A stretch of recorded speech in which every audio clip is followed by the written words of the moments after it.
inevitable in life on day. This is the platform, the pinnacle of all discussions. You may have been expecting Ginika Oloha, but I'm Wisdom Thomas, deputizing for Ginika this morning. It is barely 2 days thereabouts to the much anticipated governorship and state house of assembly elections across the federation, and of course I'm thinking preparations has been in top gear across parties. Everyone running helter-skelter, dotting their I's, crossing their T's, ensuring that they have the people on the same page alongside them. Whereas on this morning on the platform, we are going to be looking at that very election from the perspective of the People's Democratic Party here in the state. We want to find out really how prepared they are to take the bull by the horn. We want to understand their plans, their agenda, and of course things they would want to do, especially their candidate, demystify some of these things and their manifesto to have a shared understanding of why you should vote for them or not.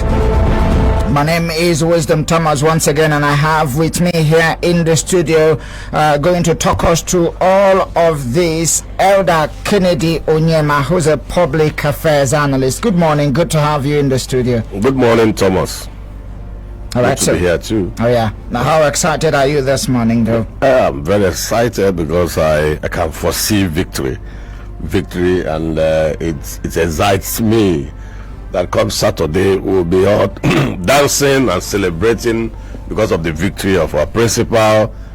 Then he would have been incoming Governor Okey Ahaiwe. So I'm happy. We'll find out, though. Yeah. So let's hit the ground running as quickly as possible. And I think the very best place to start this morning is from the ranks of the party, the People's Democratic Party. I see it like a game. I mean, the event of Saturday, usually these very journey commences from the party, the intra primaries, blah blah blah. That's the preliminaries, and it gets to the finale where both teams square off on the turf.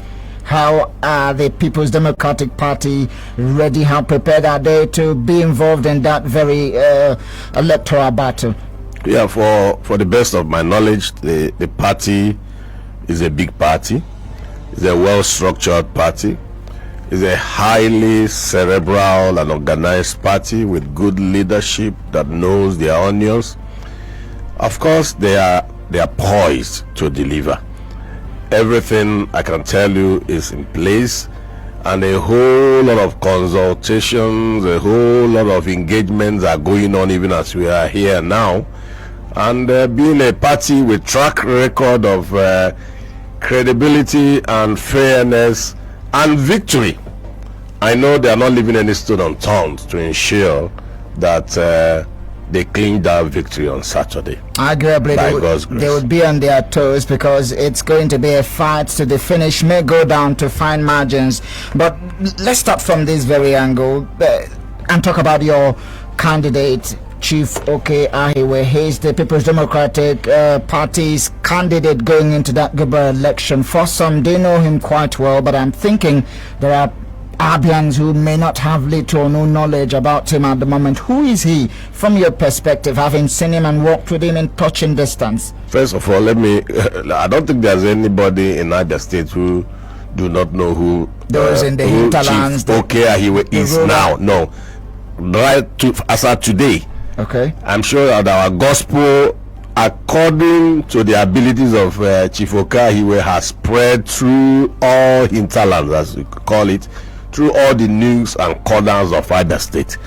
The mamas, the little ones, everybody have his name on their lips. So they all know him now, and that is why we do all of this we have been doing. They all know him because he's not just he's not a newcomer in this business of politics. He's not a newcomer in either state. Remember, he was the former chief of staff to the governor of either state, so he is well known. And following his emergence as well, a whole lot of publicity, a whole lot of advertisement, a whole lot of engagements have been done so that more persons will get to know him. And I can tell you, as we are talking now, people, almost everybody in Abia that lives in Abia State, know who Okey Ahaiwe is. You mentioned his emergence, really, and that leaves me thinking. He was thrown into the fray as soon as he emerged in terms of the campaigns, like you mentioned, trying to, move around the state, talk to the people, relate with them. How was the entire campaign? I'm sure it's still ongoing and will definitely elapse a day to the election. But what is your assessment of how much he's been able to meet with the people, relate with them? What kind of vibe did you experience during that very run-up? Before I go there, I will conclude the first question you asked. Say, for those who don't know who Okey Ahaiwe is, I was just trying to let you know that many persons know who Okey Ahaiwe is now. However, for benefit of emphasis, I want to let them know that Chief Okechukwu Ambrose Ahaiwe is from Nteya in Isialangwa South North local government area. Before he emerged the flag bearer of the PDP gubernatorial elections for March 11, 2023, Chief Okey Ahaiwe was the chief of staff to the governor of Abia State. Before he was appointed the chief of staff to the governor of Abia State, Chief Okey Ahaiwe has been a consummate businessman in the marine sector and the oil and gas sector.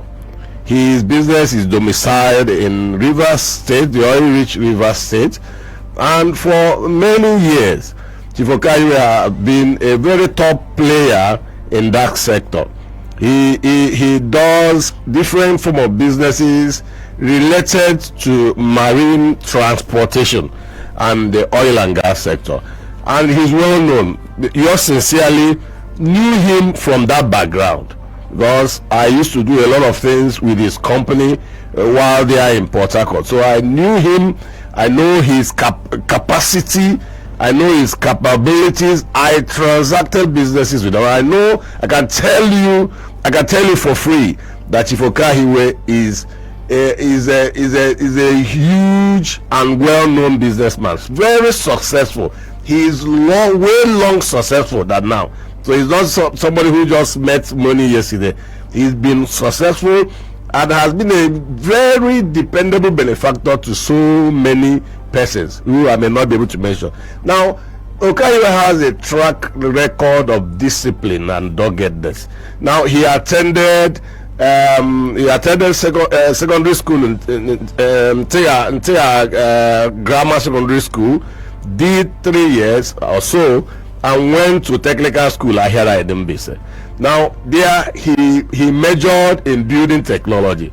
After his secondary education, Okey Ahaiwe took a brief stop while trying to get his JAMB results in order to enter university, and engaged in trading with his uncle then, who was living in Aba.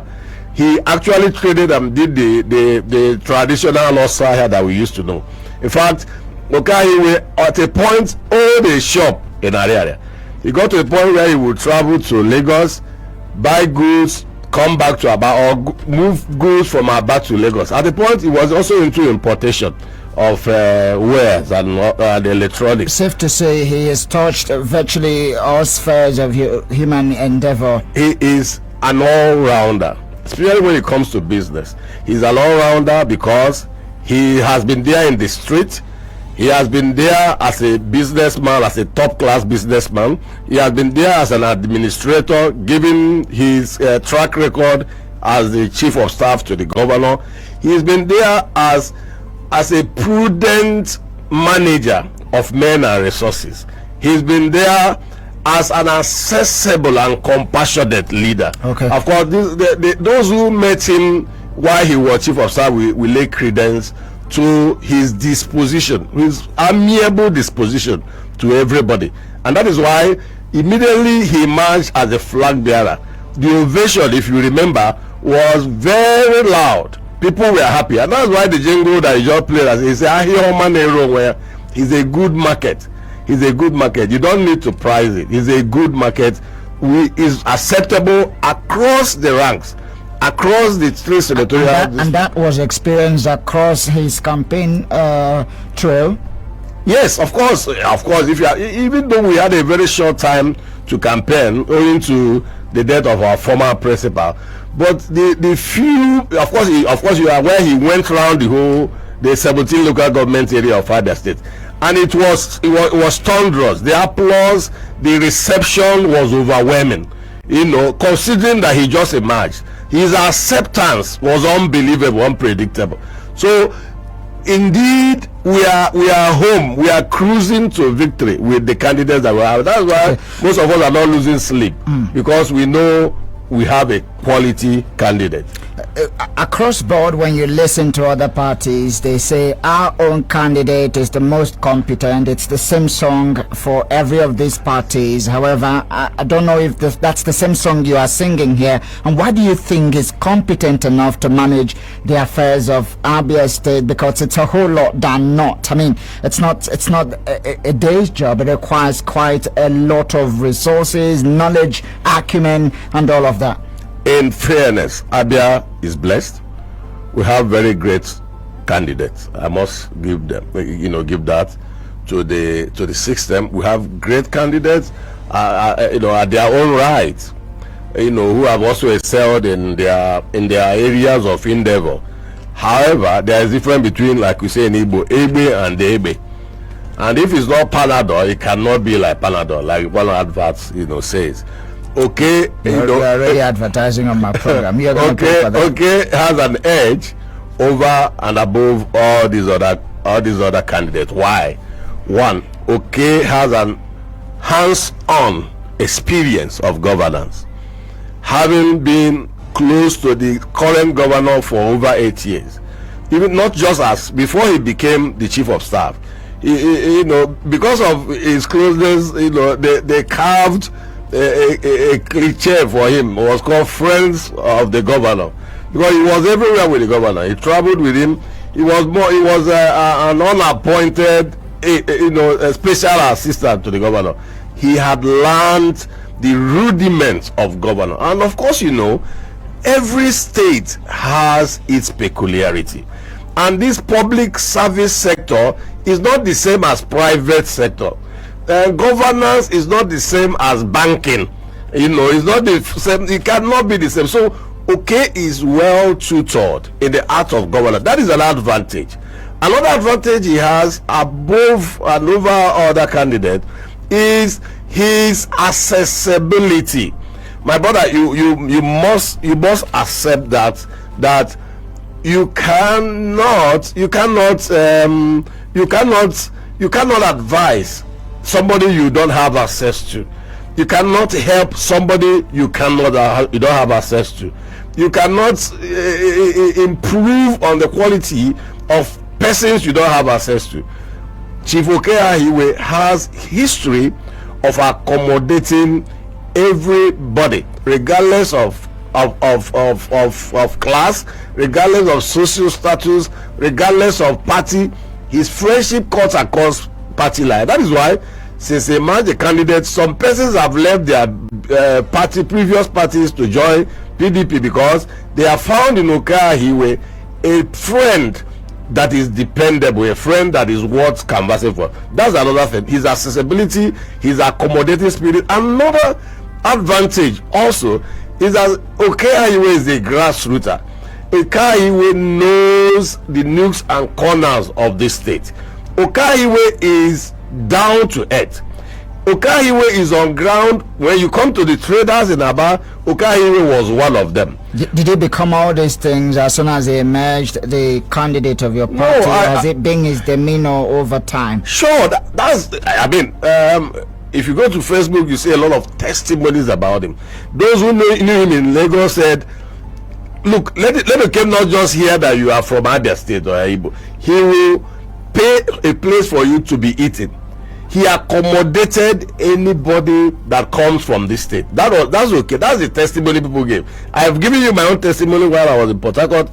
I had a lot of transactions with him, with his company then, that are located somewhere in Rumas, for those who are in Port Harcourt now. I knew how open-minded he was.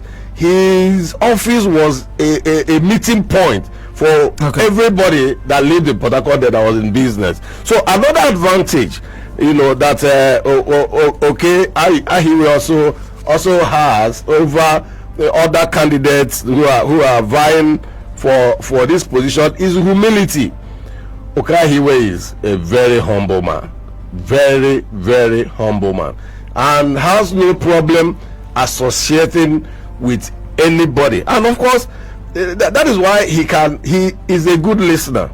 I don't know how many of those candidates that could sit down and listen to you talk gibberish for 1 hour. Ahaiwe will listen to you patiently for an hour. You are talking, and he will make you feel very happy and valuable by the time you leave him. Now, Ahaiwe he understands the area. That is why immediately he emerged. He announced to the civil servants, look, I know the challenges. He announced to the MDAs, I know your challenges. I know about your leave allowances. I'm going to pay those leave allowances. I'm going to clear those areas.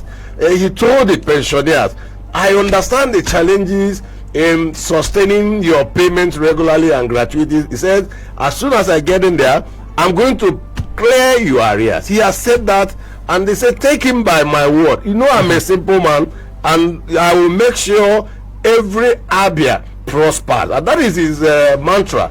Okay. For this election. You've already, I mean, you've encroached into my very next question, so I'm going to spill it how it is. Manifestos are cliches sometimes because of how unrealistic they could be in the aftermath of the emergence of different candidates. And I want to ask you what his mantra is like, and which key areas it looks set to better or ameliorate in our state, given the myriads of challenges we are having in the current dispensation. What are those things he wants to better? Does his manifesto or mantra look set to find a way to rejig these things and make them even better for the good people of Abia State? Yeah, of course. His manifesto replicates the mood of the state. When you say mood of the state, yeah, what do you mean by that? The mood I mean is expectations of the people. Because he's been in the system, he knows the strength of this current government. He also knows the weaknesses of this government firsthand. He knows where this government have succeeded. He knows where the government also have challenges. That is why in his manifesto, the opening word there is, it is your right to prosper. Abia, it is your right to prosper. Okende Abia Boganihu, your right, it is to prosper. So we have there now the acronym right, RIGHT,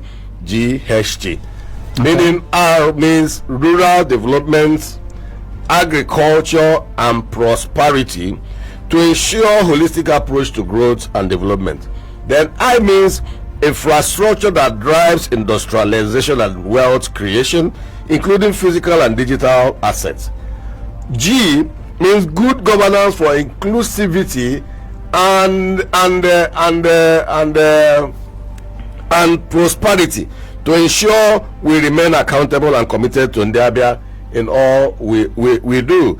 H means human capital development. Of course, you know that human capital development is a tripod that is made up of education, health, and because we have skilled and healthy population, there's importance to build an asset from all of this. Then T means trading for growth and prosperity, especially with the Aba-made product. And he has also harped very strongly on participatory governance. People would understand that ingredients called participatory governance. What it means is people will be responsible for the actions of the government, and the government will also give corresponding response to the yearnings of the people. Time will pass when somebody will sit somewhere and just dictate projects for a community. The community rather will volunteer options for the government to execute.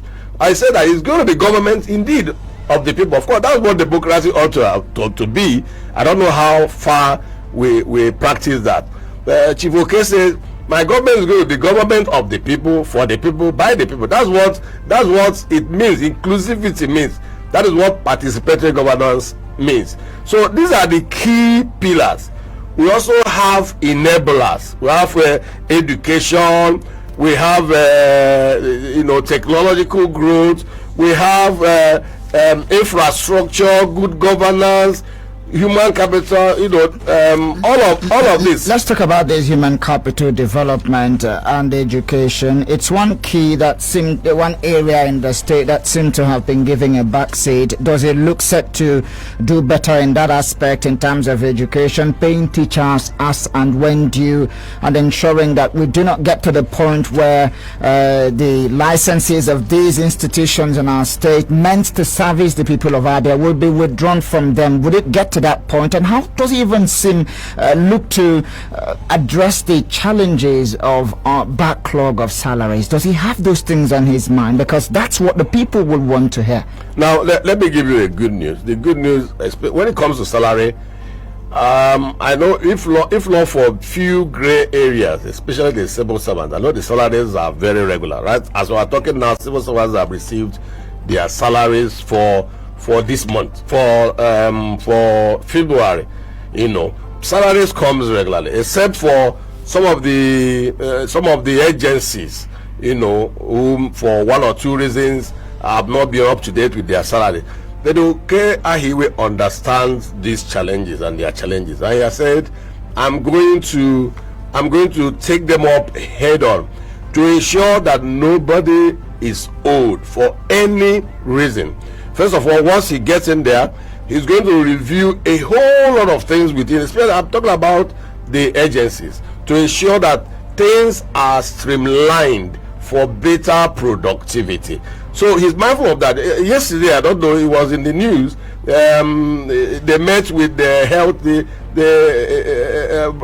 Dr. Jasper met with the health sector and promised them their co-heads. These are issues, these are great issues that we are bothering them. He has also talked about pension. Of course, you are aware that Governor Okey already has activated the contributory pension scheme in Abia, meaning that the government may have brought out their own quota, and the workers are being deducted every other month. The idea is, by the time you are retiring, you will have access to your gratuity, you have access to your pension. Okay. And Chief Okey said, I'm going to sustain that program. And with that, problems about pension and gratuity would have been over. That is the good news. He said, I'm going to sustain that scheme to ensure that nobody will be owed another. These are good news. Okay. And I see coming forward. And that is why I want people to due for a break now, so we have to go on a break and go up down H2O, stretch our hands a little bit, make a return.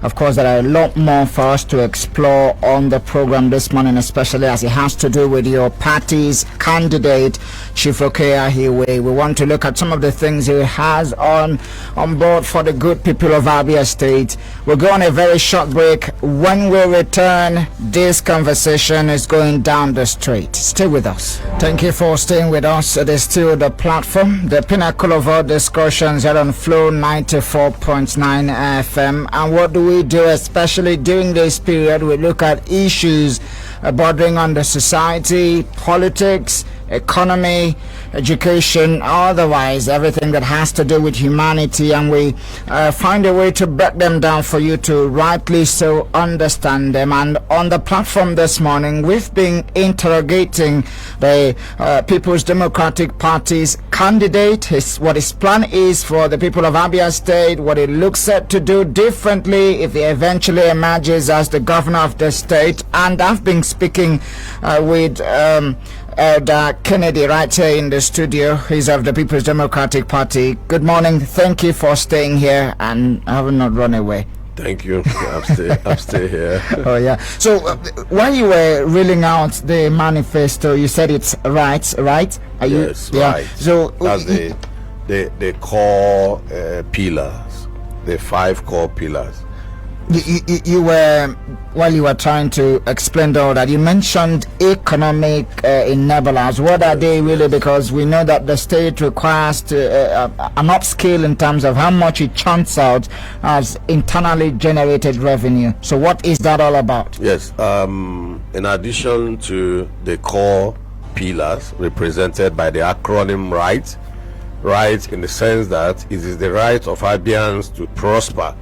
And of course, I did tell you that R means rural development, I, infrastructure and industrialization, G, good governance for inclusivity, then H, human capital development, education and healthcare, then T, trading for growth and prosperity. We also have enablers. Enablers means catalysts, the factors that will enable this core economic economic points to really thrive.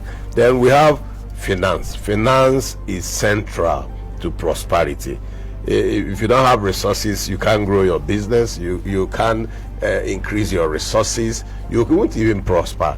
So Chief Ahaiwe has an economic blueprint that is tailored around what late Pa M.I. Opara had. In fact, is there in his manifesto. He said that true transparency, I'm just trying to quote what he said. He said, true transparency, M.I. Opara raised funds for government projects. Say, as he's committed. We will open up the phone lines pretty soon so we can get your post and get your reaction, especially with what we've been talking on the platform this morning. But when I listened keenly, as you, you read out what you feel are his demeanors, his characters, his attributes. I am being pushed to ask, is he maverick? Is he going to be independent? Would he call the shots in the state? Would he take the decisions and stick to his guns and not letting somebody else control him? Well, let me give you. I had an encounter with him. That was when Professor Kenedy was alive. We were all working for him, and I was in something. Somebody brought a complaint against somebody else. Very persuasive argument, that seemingly was objective. Now he listened to him, and as well placed as the person is, he listened to him and listened to him. The person thought he had swayed him. Said, "Okay, go. I know what I'm going to do." He left and he said, "Look, Ken, we don't work this way. We won't get swayed because somebody well placed comes and say remove the person and I will remove the person. That you have to give the person the benefit of the doubt." That is a man that has the guts, a man that is maverick, like using your word, a man that is focused, and that is Okey. Like I told you, he's a good listener, but then he is also a deep thinker. He will listen to you, but his listening to you is to help him have an informed opinion and judgment. And of so what if he eventually so he's not the one you can push. State, he's not the one he will you can take push decisions around. independently That is what without being influenced. He's not the from type. quarter. He's not the type you can push around. Okay, let's get our listeners involved now. 08081826 You can send a message to 0906510829. You can equally go to facebook.com/Flu949. We're live there. Drop your comments and we will give it a looking before we call it time on the program this morning. And as I open up the phone lines, I would want you to be as civil as you can. Respond to the issue, no attacks on anybody. We're gentle people, aren't we? So let's do that right away. Good morning. Good morning. Good to have you join us. May we kindly meet you? Who say my name is the name? I'm calling from Omaya. You're welcome. Good morning to our guests in the house. Thank you, my brother. You're welcome, sir. Wisdom, I must commend you. You are doing a great job. I want to appreciate you. You have been professional here. Thank you. God bless you, sir. Thank you very much. Let me talk on the issue of Ahaiwe, which they are talking about. I believe that he's a humble man. And being a candidate of PDP is a whole thing that will help Abian if elected as the governor of Abia State. because I keep wondering most of the candidates that are coming out to talk down on Abia, saying that nothing is happening to Abia. Most 98.9% of them are former members of PDP. So if there's anything that has to do with how Abia is looking at today, they contributed in whatever thing. So, but I pray that God will help us now to engage and elect Chief Ahaiwe, Ahaiwe as the next governor of Abia, because he's a good man. Okay. Because he's going to start from where Okey is going to stop. The foundation of that Okey has laid is going to, compliment on it and make sure that Umaya, thank God that he mentioned about Umaya, which is the capital city, which all of them are using to campaign against the PDP government. I believe that Ahaiwe will be the neutral in Umaya, and Abia North, Ohafia, or Isuku, all these areas, all these 17 local government of that state will get a touch from Ahaiwe if elected as governor. I wish you well. I pray that you become the next governor. Thank you. Thank you for your contribution, Jose Manode. Good morning. Thank you for joining us. Good morning, Mr. Moderator. Good to have you join us. Tell us your name and location. Good morning. Good morning, sir. My name is Mr. Njoko. I'm calling from World Bank Housing Estate. We are in Omaha. Our guests, we have had all your sermon, all the praises and all the recommendations and everything. The issue is that 8 years ago, we heard all about this, about the present governor now. But at the end of the day, we are not seeing much. So the issue now is that Abia people have to make a choice. We are no longer relying on these ballot rules. We are no longer relying on them. So the system, I think, are doing a lot to change maybe the character of people, the system in the PDP. Okay. So I know that we are. Wrap up your thoughts now. Are pressed, are gathered in my name. That is where I am. Okay, God thank you very much. Thank you very much for your contribution. Good morning. Good morning, Wisdom. Good morning, my guest. Good morning, sir. My name remains Ike. Go ahead, Sai. Yes, God bless you. God bless I'm very much happy that what we are discussing is the way forward and for the betterment of Abia. And the manifesto that is read out is a very wonderful one. As a member of PDP and a die-hard supporter of Dr. Kenedy, it has always been my concern that Dr. Kenedy will leave this administration on a very beautiful note. But my challenge is that this dangling and altercation and this misunderstanding going on in the party, deputy and who is deputy is not deputy, the national speaks, the party chairman, secretary speaks, and so on. Don't you believe that this thing is going to affect us, no matter how you want to paint it? What is the party doing to solve this problem and give the masses the exact information that they should go with? Because no matter how you want to look at it, this is a problem the party should solve. Thank you very much. He will definitely respond to that. Let's take one more call and that will be all. Morning. Good to have you join us. Hello, good morning, my brother, and good morning to your guest. Good morning. Go ahead. Yeah, my name is Ugona Eric. As usual, I call from Omoja in Obokoro. Please permit me, first of all, I want to appreciate that man. I don't know him, perhaps I've not heard much about him before, but I think he's about the first PDP spokesperson that will be humble, humane, straight to the point, concentrate in selling his candidate. Others will just come and try to insult people and malign people and talk down on them and talk down on other candidates. But this man has represented so well, and that's what we want. Come, show your manifesto, tell your candidate, to tell us what you are doing, what you want to do, how you get better. So that is what but the thing I want to say is this. For a party that has been on ground for 24 years, that is nearly a quarter of a century, and we are still talking about making the capital city look like a capital looking about making about constructing road and then this and I mean, By now we would have gone past that. If we had good governor of the same party, the same articulation, same principles, same focus, and same manifesto, we would have gone far beyond where we are. We're still battling with salaries and pensions and gratuities. So I think that, I don't know, the feeling of the state, the pulse of the state now, I'm honestly, it's not flowing in favor of the PDP. Okay. But I hope, assuming they get it on Saturday, I hope they will fast track this, the rate of development.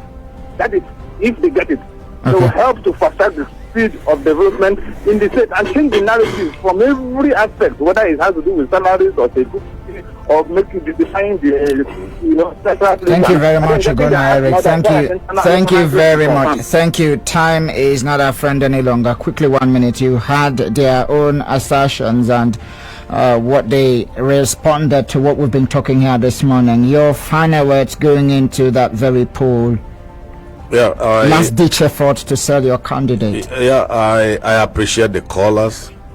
I want us to understand that it can never be too late. Governance is a job in progress, it's continuum, and they find out that no one government can attend to all the needs of the people.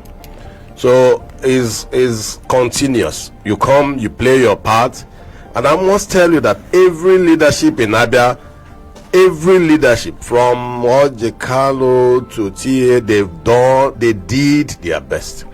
And you find out that some of the things they've done, you come, you will not do them again, you move on to do another one. So that is what it means. One person cannot get it all. Okey Ahaiwe has come with his own ideals, with his own projects and prospects. And he's telling you, please give me a chance. My brother who called the last time, my brother, look, we will win. By God's grace, we will win. And I promise you, just like you charged us, when we win, we will get it right. Wherever it was, we didn't get it very right, and we will certainly get it right. Okay. So please, my last word is please come Saturday. Come Saturday. I beg in the Abia. Calm down. All these people who are campaigning here and they are all offshoot of PDP. They were all part of this process. Okay. They were in this party. So we are all one family. We have to come and vote Okey Ahaiwe. Ebe Selem Balare. Umbrella is the code. We have to vote Chief Okey Ahaiwe, vote PDP. Thank you very much, Engineer Kenedy Onyema, who's of the People's Democratic Party. Sorry, I'm not an engineer. And of course a public Elder Kenedy. Elder Kenedy Onyema. Okay, well, at this very moment we have to go. You've had him sell as candidate. We have to move on. Thank you everyone who participated in one way or the other to the platform this morning. The phone line still buzzing. Thank you very much. And the SMS line, we couldn't visit there because of time. And thank you those who dropped their comments on Facebook. Let me sincerely appreciate my producer, Mr. Samson Ezestanko, behind the mic, the visuals on Facebook. But at this very moment, I will have to go. Thank you. Do have a lovely Wednesday.